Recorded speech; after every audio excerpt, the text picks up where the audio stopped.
Good evening. This is Angela Walker. It's week 3. Tonight I chose to do the reading for 5-1, Discovering Love, the Nature of Love, that was done by Harry Harlow.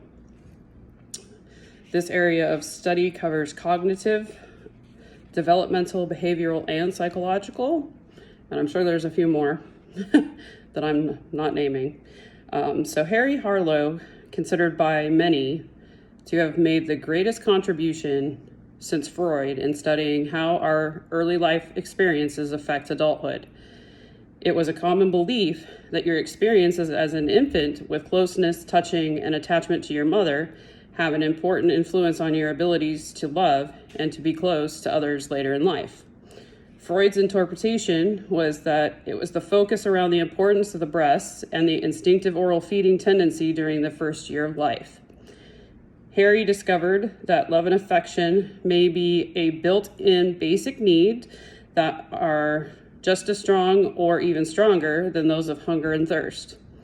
To look at the components of the love between an infant and mother would be to place infants in situations where the mother does not provide for all the infant's needs and having the environment scientifically manipulated. For obvious ethical reasons, no such research should be done on humans. Harlow worked with rhesus monkeys who were very similar to humans. In Harlow's early studies, infant monkeys were raised carefully by humans in the laboratory so that they could receive well-balanced nutritional diets and be protected from disease more effectively than if they were raised by their mothers. Harlow noted that the infant monkeys became very attached to the cloth pads that were used to cover the bottom of their cages. The monkeys would become extremely angry and agitated when the pads were removed. This attachment was noted as occurring in one-day-old monkeys and would become stronger over time. Harlow showed that when the monkeys don't have the soft covering, it would thrive poorly, regardless of being taken care of with proper nutrition and medical care. When the cloth was introduced, the infant would become healthier and content. So Harlow theorized that infant monkeys must have some basic need for close contact with something soft and comforting, in addition to primary biological needs such as hunger and thirst. To test his theory, Harlow built surrogate monkey mothers. The first surrogate mother he built was a smooth wooden body covered in sponge rubber and terry cloth. It was equipped with a breast-like structure in the chest area that delivered milk, and the body contained a light bulb inside to give off warmth. The second mother was less able to provide soft comfort. The mother was made of wire mesh shaped about the same as the wooden frame so the infant could cling to it like the cloth mother. The wire mother came equipped with a working nursing breast device and also was able to provide warmth. The wire mother was unable to provide contact comfort. Harlow used 8 infant monkeys that were randomly assigned to 2 groups. For one group, the cloth mother was equipped with the feeder to provide milk, and for the other group, the wire mother was the milk provider. Harlow was attempting to separate the influence of feeding from the influence of comfort contact on the monkey's behavior towards the mother. The first 5 months of their lives were recorded as to how much time was spent with direct contact with each mother. This caused Harlow to develop deeper effects of attachment and contact comfort into greater detail. Still using the same 8 monkeys, Harlow placed a wind-up drum-playing bear in the cages with the monkeys. The monkeys became frightened. Another study that Harlow completed, called the open field test, and involved the young monkeys placed in an unfamiliar room containing various objects. The monkeys who were raised with both the cloth and wire mothers were placed in the room with either the cloth mother, the wire mother, or no mother present. The idea was to examine the tendency of the young monkeys to adapt to and explore this strange environment with or without the presence of the mother. Finally, Harlow wanted to find out if the attachments formed between the monkeys and their surrogate mothers would persist after periods of separation. When the monkeys reached 6 months of age and were on solid food diets, they were separated for short periods from the mothers and then reunited in an open field situation. To answer the first question of Harlow's theory, that monkeys must have some basic need for close contact with something soft and comforting, in addition to primary biological needs such as hunger and thirst, Harlow's experiment with the cloth mother and the wire mother, the results showed that even though that both mothers provided milk, there was a strong, intense strength of preference over the cloth mother, showing a fundamental need for contact comfort was the most significant in producing an attachment between infant and mother. Regardless of which mother had milk, all the monkeys were spending nearly all of their time each day with the cloth mother. An interesting result was that both groups ate the same amount of food and gained the weight at the same rate. The infants from the wire mother didn't digest the milk as well and experienced bouts of diarrhea. This suggests lack of the soft mother was physiologically stressful. The rest of the frightening objects test provided further evidence of the young monkey's attachment to the cloth mother. When faced with something frightening, they would run to the cloth mother and cling to it for comfort and protection. As the monkeys aged, this attachment became stronger. In correlation to humans, it has been observed that when children feel safe and secure, it's because a parent is near. They are more curious and more willing to explore their environment. Harlow's strange situation and open field test was designed to stimulate this behavior in monkeys. When placed in the strange room, all the monkeys run back to the mother and then go back out to explore. When the monkeys were placed in the same room without the cloth mother, they would engage in emotional behavior such as crying, crouching down, or thumb sucking. Sometimes they would run to the part of the room where the cloth mother was when she was present.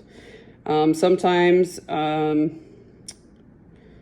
the wire mother was present, they behaved as if no mother was present at all.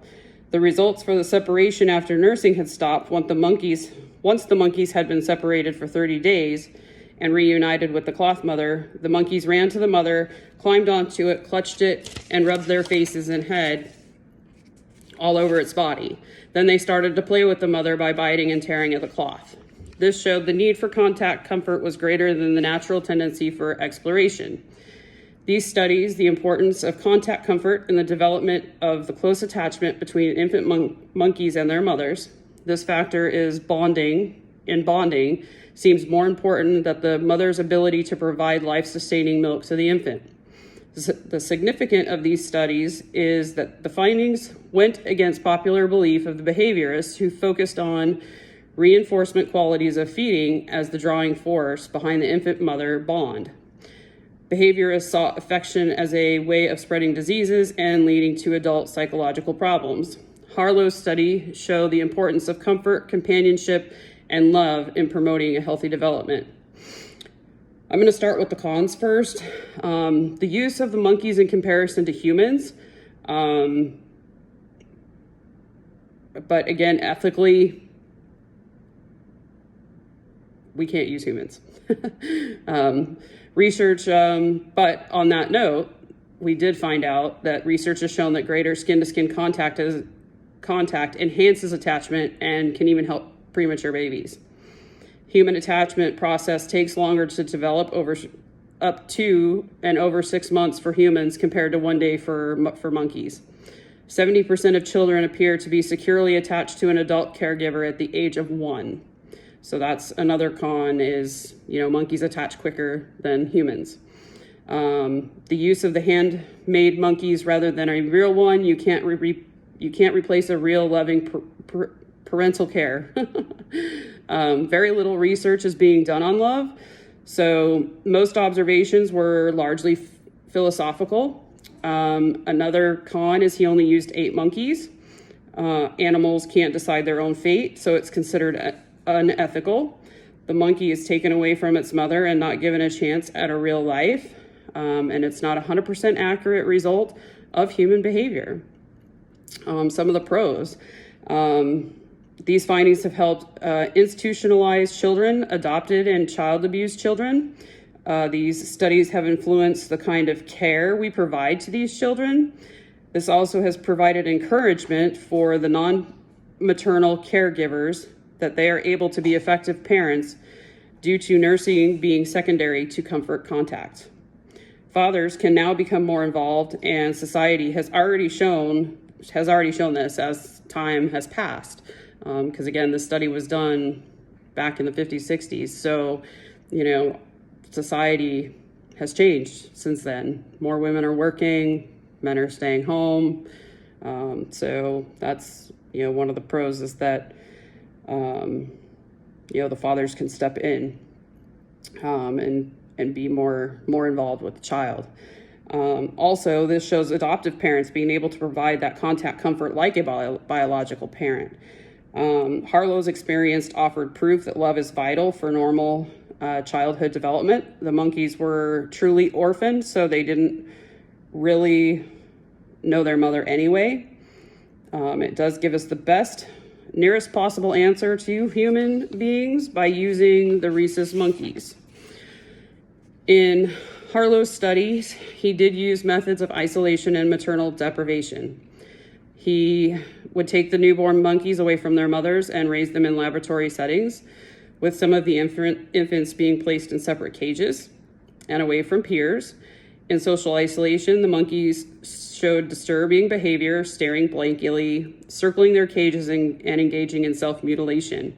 When the isolated infants were reintroduced to their peers, they were unsure of how to act, so they stayed away from the group, and some died from refusing to eat.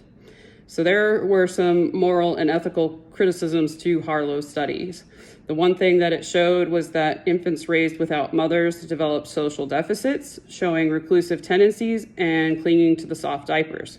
My opinion is he caused these deficits and deaths by removing these newborns from their mother. However, in comparison to the human race, he chose what he felt was the closest in relation to show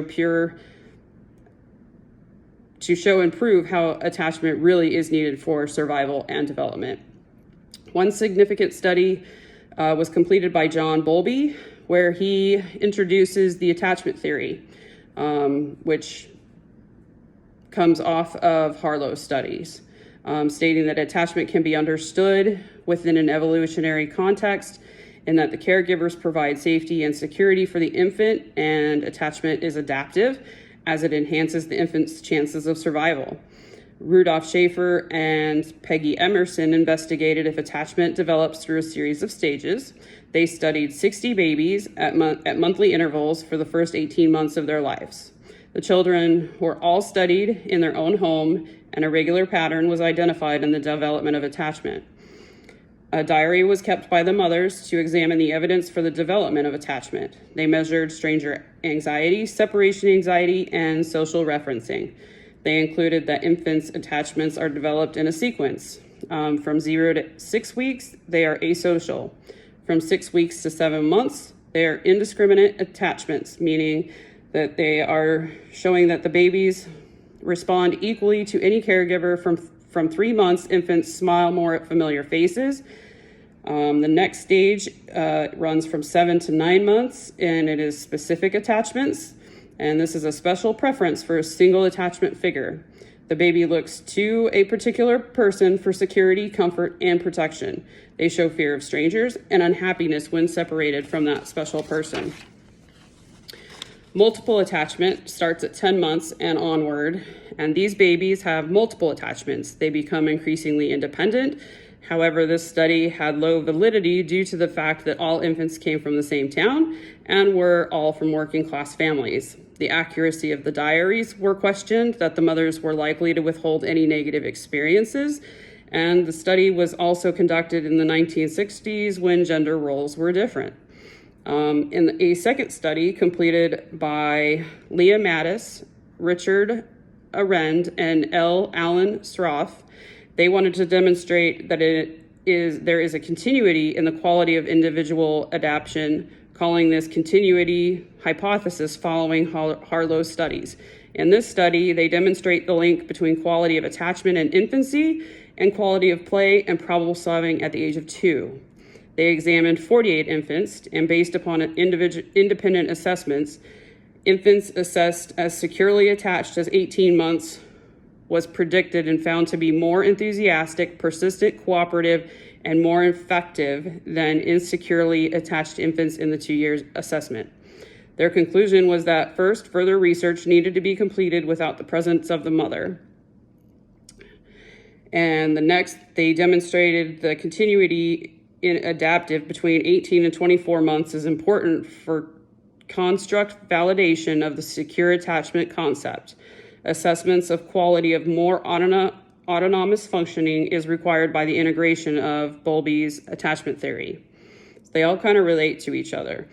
The study helped start the research of attachment, and today has shown that premature babies can be helped with their growth with the skin-to-skin contact touch, known as the kangaroo care, which shows decreased stress levels, greater respiratory temperature, and less crying in the babies.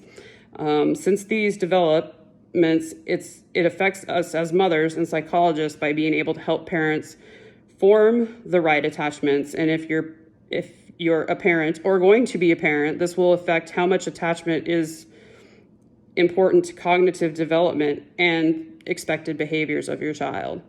I hope you enjoyed my presentation. I look forward to seeing all of yours. I hope you guys all have a great week and have a great night.